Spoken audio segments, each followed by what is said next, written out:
Hello, everyone, and welcome to Hangouts with Visionary Leaders, thoughtful and engaging discussions with visionaries, thought leaders, and change makers that open us to a new narrative for our future, both individually and collectively.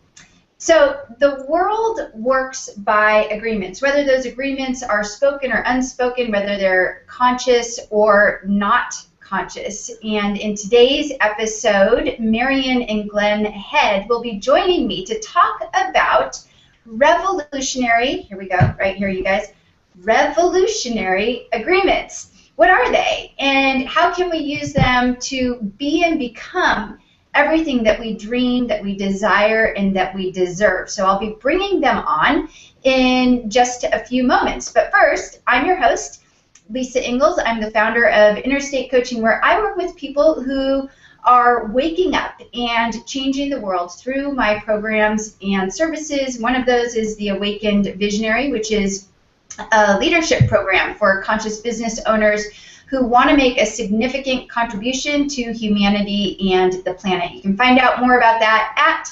www.interstatecoaching.com.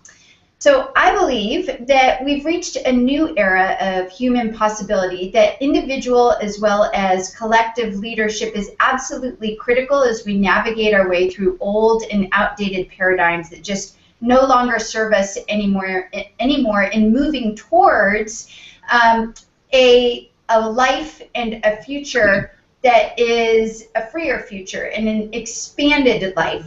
Humanity itself is on the precipice of a new era of peace, of sustainability, of health, of prosperity, but the question is, will we as a collective choose to commit ourselves to peace and declare an end to disharmony? Will we as a collective turn this potential for possibility into probability? And if so, how do we do that? That's really what this show is about, and bringing those types of questions to the table as I bring visionary leaders, thought leaders, change makers onto this show to have engaging and thoughtful discussions with you. So if you are joining us live, please do let us know that you're here. I see people are coming in. I see Marcus here, Valerie's here, Liz is here. So I know people are just starting to roll into the show. Let us know you're here. Where are you coming from?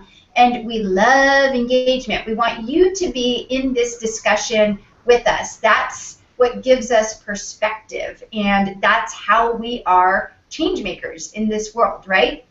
So today's show, by the way, is sponsored by Hangout Strategies for Visionary Leaders, which is a mentorship program that teaches change makers how to cultivate, connect, and communicate their message to a global audience and make a meaningful impact across the planet through the technology of Hangouts. You can go learn more by going to this link that's right below me, bit.ly/Hangout Hero, which bridges me actually perfectly into how I met my guests today, Glenn and Marian Head. It was really wonderful, this technology of Hangouts that can bring us together from all over the world. Glenn and Marian were actually participating in an event that I was holding last fall, a mini-series on Hangouts, and I got to meet them through that because they came into the Hangout after the fact and met and asked questions. And so that's not really like the amazing thing, because I was meeting a lot of people. But I made this connection with Glenn and Marian because I saw them face to face, and I had this connection with them. Literally, I think it was like 4 days later, I'm part of another group with Barbara Marks Hubbard that she has called the Co-Creators Rising. And Glenn and Marian just so happened to be Barbara's guests on that show that evening. Or not on the show, it was in the session that evening. And I was like, wait a minute, I met these two people on my Hangout, and now it's like flip-flopped, and they're doing the teaching, and it was so wonderful. And that was the birth of this wonderful friendship with these two people that I feel like I've known for years and years, even though it's been like maybe 6 or 7 months or something like that. So that's the informal intro to my guests, but I actually want to give you a formal intro because these two people are so amazing, and I feel totally thrilled and honored to have them on the show today and be wrapping up this series of hangouts with visionary leaders and talking about the revolutionary agreements. So Marian actually wrote Revolutionary Agreements, which is, and the subtitle is 12 Ways to Transform Stress and Struggle into Freedom and Joy. And she and Glenn actually chose to live by this set of agreements, and they did this like 30 years ago and initiated, I want to say, a movement in this. I'll let them speak to that because they're very humble in saying that they didn't create these agreements, that they've been out there and they are the stewards of these agreements. But what Glenn and Marian have been doing is teaching these agreements all over the world to teams, to corporations, to countries. It's crazy what they've been doing. And living by these agreements and creating a massive movement, in my opinion, and change in the world. So I'm going to say a little thing from Barbara Marx Hubbard says, that Glenn and Marian are guiding people, organizations, and movements to envision and create their desired future.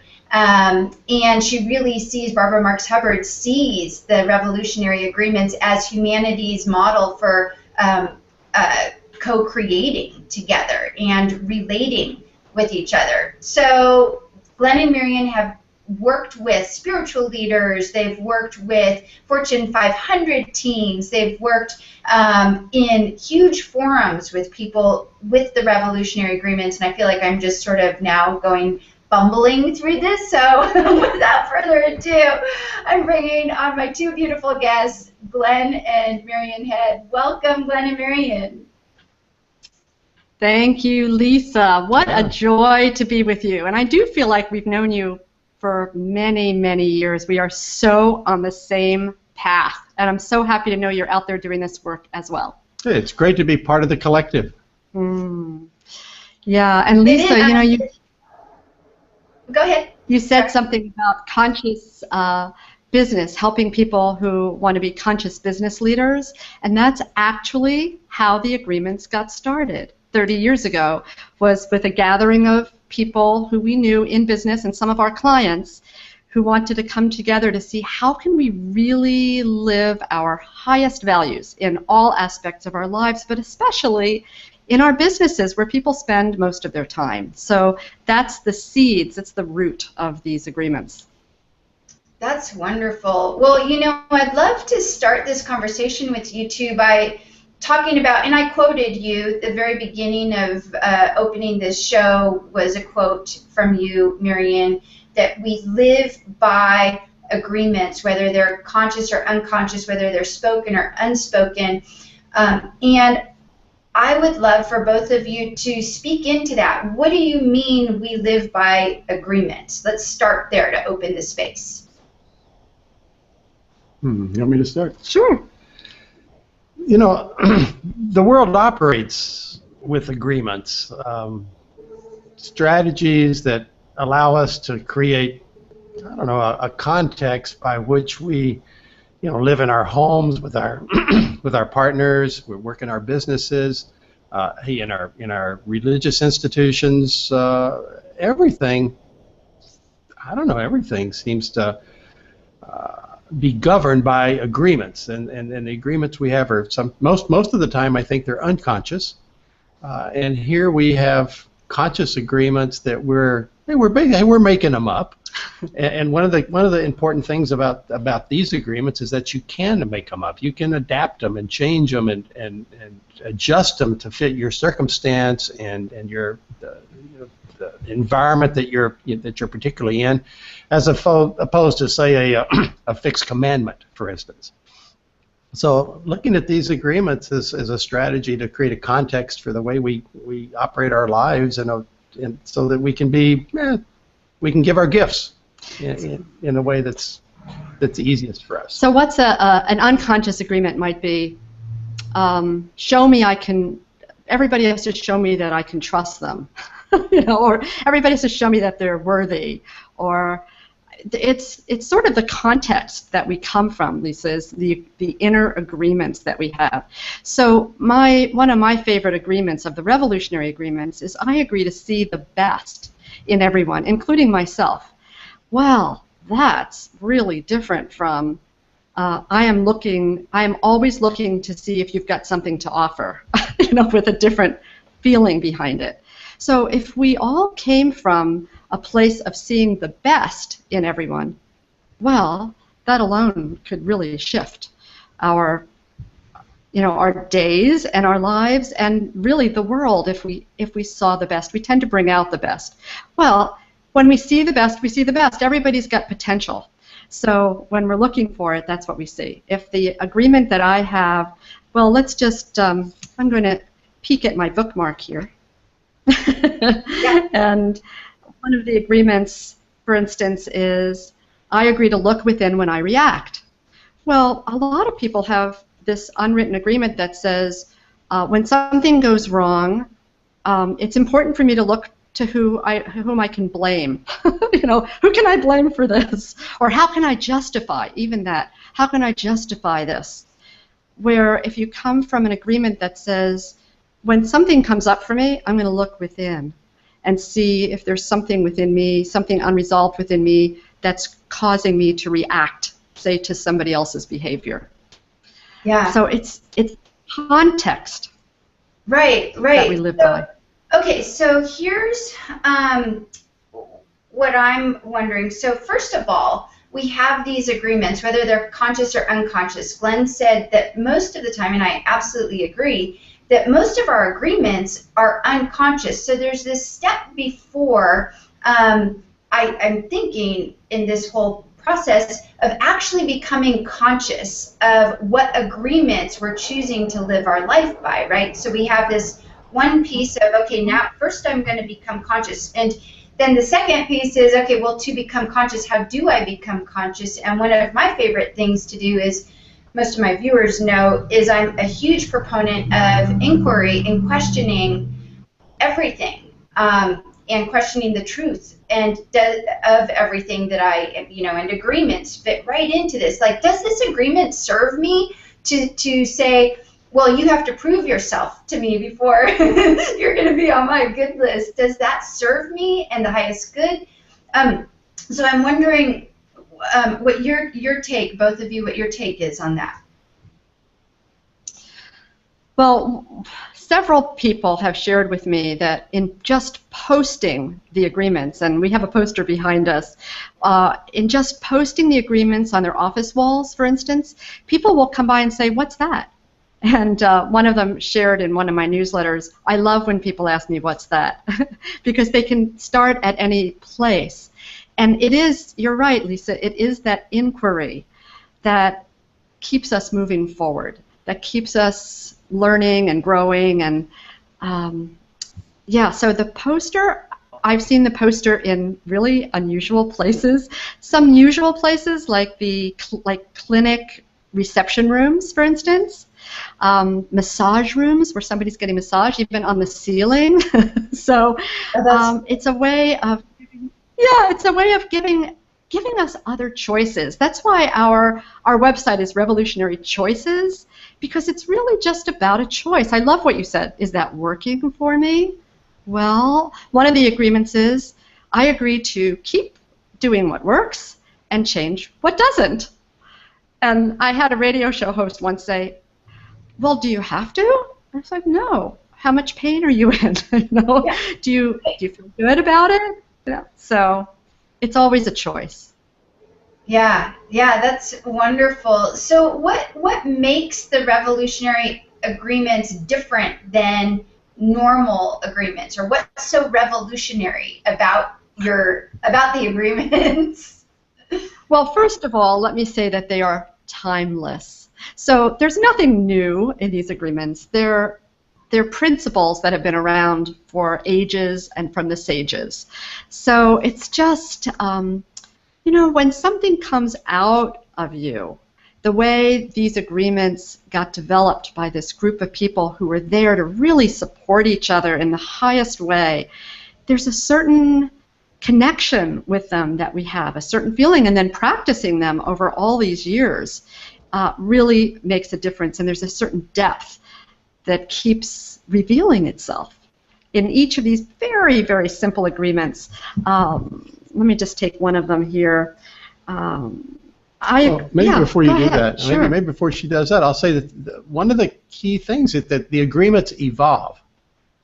And over the 30-something years that we've been using these, we read them at all of our meetings, we look at them frequently, and as a human, I'm evolving, and my perspective has been changing. I guess it changes every day, every moment. And as it has, these agreements have also changed, and we, as a group, we've looked at these agreements, we've read them aloud, we've discussed what they mean to us, and we've tweaked various words and as our capacity to understand and grow, I guess, has increased. So have the agreements adjusted themselves, or we've changed them and tweaked them so that they continue to evolve as we evolve. And I think that evolution is really, I don't know, the critical path. Maybe it's like we're not locked in stone here. We're humans. We're evolving. And the stuff we're doing evolves. And while many people find these agreements very useful at home and at work, there's also groups that have developed their own agreements or taken the original agreements, which the group that created them and met for 20 years, it's called Geneva Group. That group continued to discuss every month for a full day. We got together, and at the beginning we would read these agreements aloud, and they were much longer. Mark Twain said, sorry I didn't write a shorter letter, I didn't have time. So at the beginning, the agreements were very, very long to express what we wanted to say and how we wanted to support each other and how we wanted to be accountable to ourselves. And when I wrote Revolutionary Agreements, what came up for me is I needed to go into those long agreements and say, for me, what is the essence of each of those agreements? And that's why they can be as punctuated as I agree to see the best in myself and others. But I think it's important what Glenn said earlier, too, is that groups develop their own agreements. And we're happy to help, and there are consultants out there who help people to develop their own agreements and teams to develop their own agreements, which is really so powerful. Yeah, I absolutely agree, and I'm going to bring up a quote, something that Rick Botello, who's in our audience, is saying, "Look within when I react," which is one of the agreements that you said, seems like a simple rule. Simple rules from complexity science seems similar agreements like connect to care. Simple rules make the process explicit. Different language seems to describe similar ways of being. And to that, to what Rick is saying, I think there's something to be said that you took these very long, like you said, drawn out agreements that you made, and you made them simple. And simple does not mean simplistic, right? To be simple is very, very profound, and there's that difference between simple and simplistic here. And I think that's what Rick was alluding to. And I was just writing that, and I said, "Ooh, Rick," and just said, touched on what I was going to say. And I think that I love what you're saying, Glenn, that the rules evolve, or not the rules, the agreements. Why am I calling them rules? Something in my mind. Some people do. That's why some people do call them rules. The agreements evolve as we evolve. Of course they do. That makes total sense. And Marian, you've even spoken to that even since you've written the book, that we've had the conversation where we said, oh, some things have changed in my daily practice around it, and the practice of these agreements has revealed so much. And I would love to shift the conversation for just a moment into the practice piece of it, because I'm so much into the power of practice. And can we, for instance, take one of the agreements, whatever one you would like, and share with us how you create a practice around these agreements? Sure. Well, I think I'll give you a very powerful example in my life of seeing the best in others, in myself and others. There was a year, Glenn and I have been married for 30 years, and most of those years were really, like 29 of those years were really phenomenal. But then there was the other one. And there was one year where I was just very, very critical of Glenn, and there were things going on that were stressful, and I took it out on him, and I was just critical, and he could do nothing right. And when it came to our anniversary, it was our 24th anniversary, I thought, boy, we're not going to have a 25th anniversary if I don't shift something.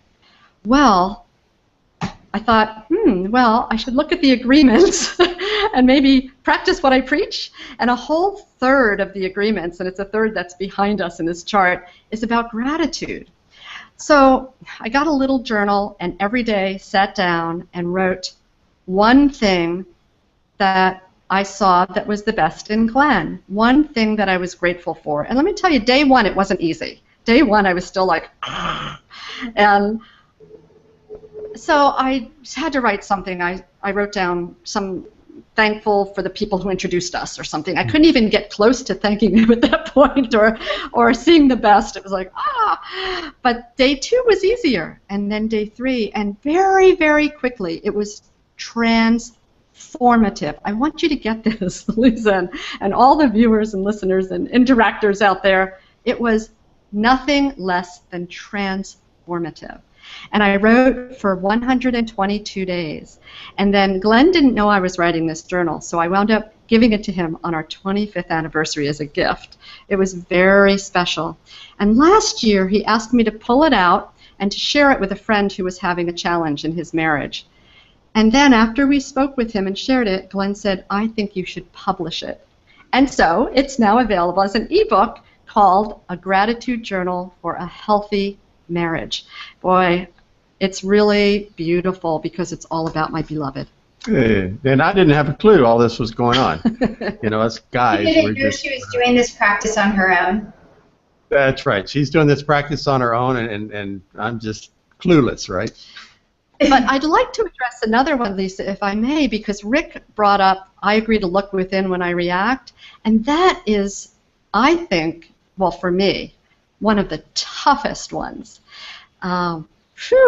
Because many of us, I hesitate to say most of us, but probably, are triggered by things that people do and other people do and say. And I used to think it was about them until this agreement became a practice for me. And now when I get triggered, I mean, it's not that I don't get triggered, but the awareness you talked about earlier, just being aware, it's like, oh, what does this have to do with something unresolved in me? And if I can get quiet and stay with it and not react in the moment, once I discover that, then it diffuses whatever the trigger was. And it's not about the other person, it's about something that was unresolved in me, and I don't even need to resolve it if I don't want to. I can just notice it. And then that trigger's gone. I love that you even just said that last little part is just by being aware of it, you then are able to make the conscious choice, do I want to do something about it? Yes or no? And even if you say no, that's okay because you're giving yourself permission to say no, but you're also taking responsibility for the fact that you have chosen to react and stay in that reactive mode if you say no. That's really, really powerful, what you just said. Extremely powerful. Yeah. And, so that's a part of the practice, the awareness. Yes, the awareness is the practice. Right. Yeah, I just want to say, when we have the agreements like this, they tend to stay more top of mind.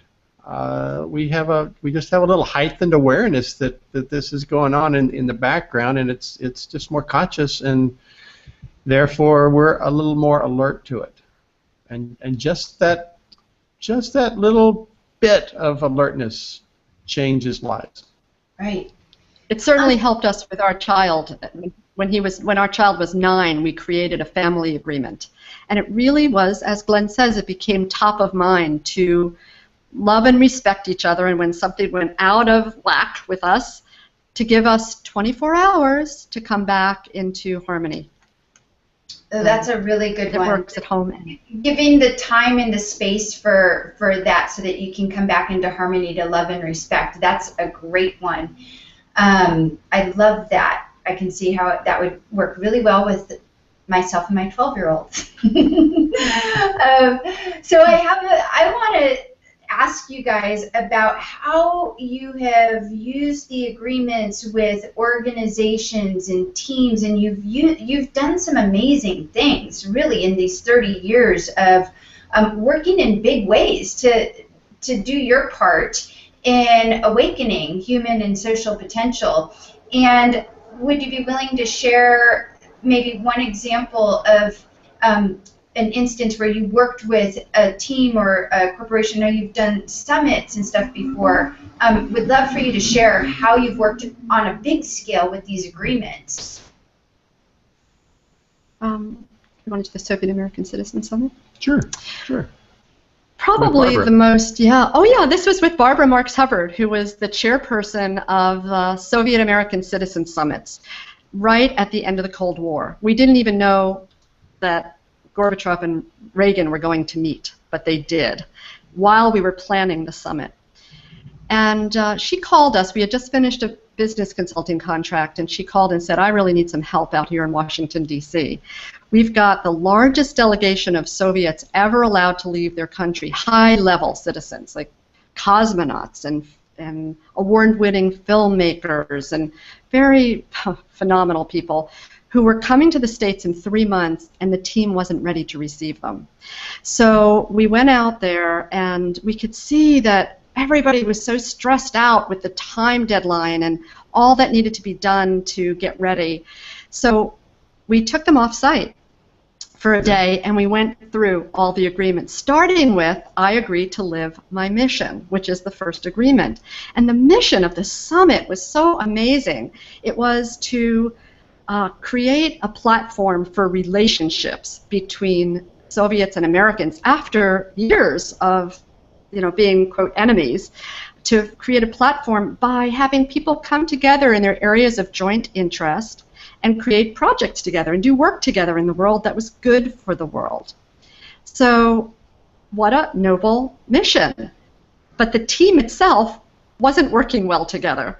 Everything was coming apart, and there was infighting and a lot of chaos. A lot of chaos. So we pointed that out to them, that they weren't actually living their mission. They had a mission, but it was out there. So what would it be like to live it, to experience the joy of this connection and relationship and the noble cause? So we started there, and we ended the day with the last agreement, which is, I agree to lighten up. And boy, did we need that by that time. And then every day for the next 3 months while we were planning the summit, we sat in circle and read one agreement aloud. Each of us spoke one agreement aloud and really centered on the agreements.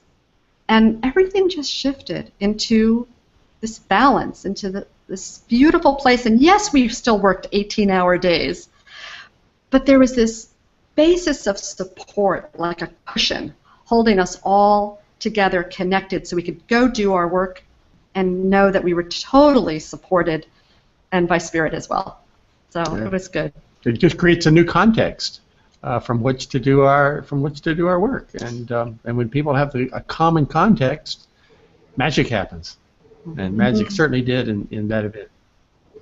I love that. I think that's so beautiful that the agreements give a common context so that we can all show up, so that we can all show up and do what we do best in the world and shine brightly, as opposed to these unconscious agreements that we might have had we not come together, had you guys not brought people together in circle. And you did it, so you said 3 months was how long you were working with the group for? Yeah. And then the summit was just, there's no words to describe it. Hundreds of projects, joint projects came out of the summit.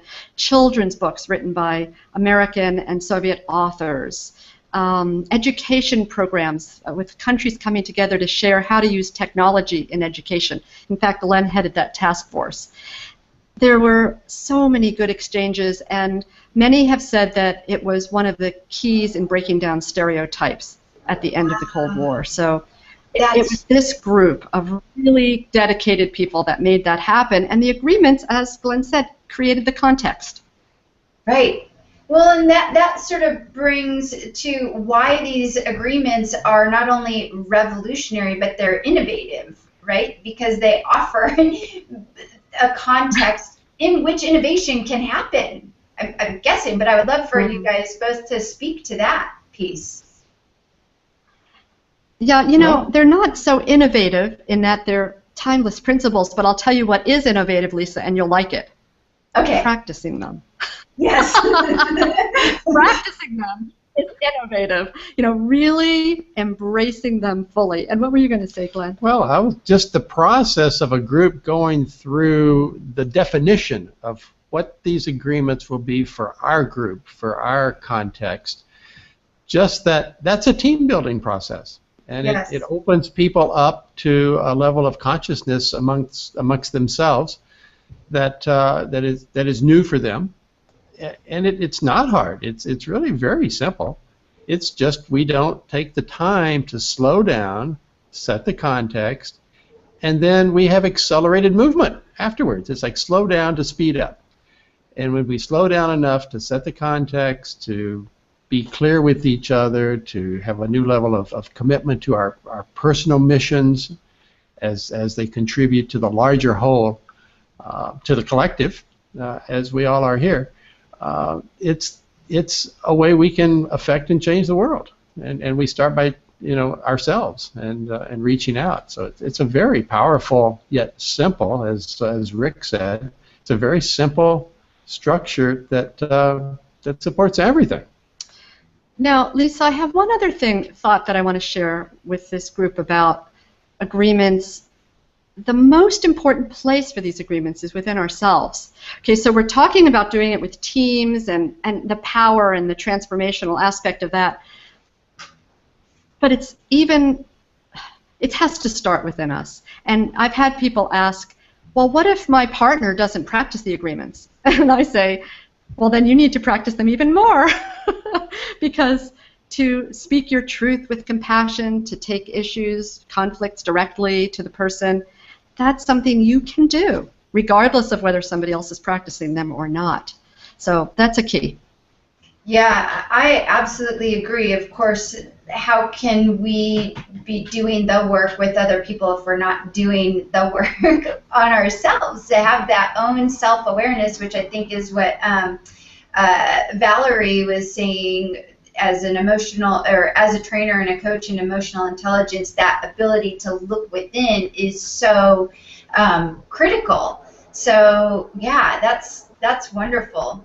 And I actually have another, I'm going to bring up Marcus, who says, wow, what a great story, Marian Head. Thanks for sharing that. As a German, Marcus lives in Germany, as a German citizen who's grown up during the Cold War and seen the collapse of the Soviet system, it is especially interesting. So that's just a comment from the audience there for you guys. Thanks, Marcus. Yeah, thanks, Marcus. Valerie. I think this is my friend Valerie out there, who is a master at emotional intelligence, personally and teaching others. Yeah, wonderful. So what would you say, I'm just curious, if there's one of the agreements that, do you work with one at a time? Do you work with them all at a time? Do you have a favorite one at certain points in time? How are you personally living with the agreements now that it's been 30 years of being with these agreements in your day-to-day life? One of the things I've noticed, Lisa, is that practicing any one of the agreements naturally leads to all the others. That's the good news. So there's 12 of them, but anybody can pick the one they want and just work with that, and it's so connected. And as I said earlier, my favorite one is I agree to see the best in myself and others. That is, and I still go through times of being self-critical. You know, I'm human, and so when I can remember, or if Glenn can point it out to me, then it's like, oh yes, I'm not only about others, which is helpful. What about you, honey? I think for me, they just begin to, well, they've been going now for 30 years, and they're just become who I am. They're just they're buried in my consciousness in a way that that I can't not.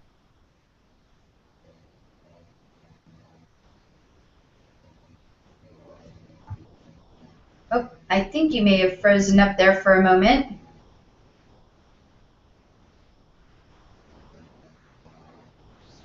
I'm going to pop over here until I see and hear Marian and Glenn back on the screen here. But what I'm going to do is, yes, Rick, you were just reading my mind on the 12 agreements. I'm posting them. I'm going to actually read to you what the 12 agreements are right now and see if Glenn and Marian hop back into the video here. So what they've done, what Marian has done, is she's taken these agreements and she's put them into three main categories. The first category is truth, and under the truth agreements, they are: I agree to live my mission, I agree to speak my truth with compassion, I agree to look within when I react, and I agree to keep doing what works and change what doesn't. So those are the truth agreements, and there's 4 of them.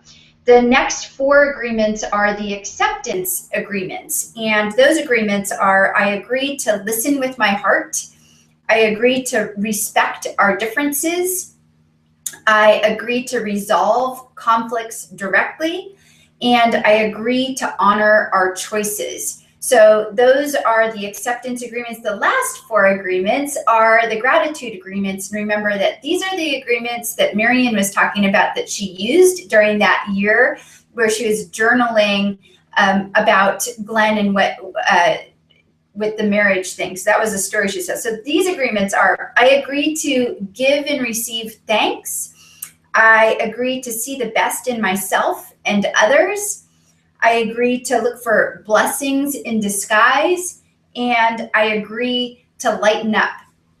So those are the 12 agreements, and I see that Glenn and Marian have actually popped out. We'll see if they pop back in, but I'm going to pull this together, wrap up. Oh, I love what you're saying, Rick. I don't like rules, but it's the language of complexity science.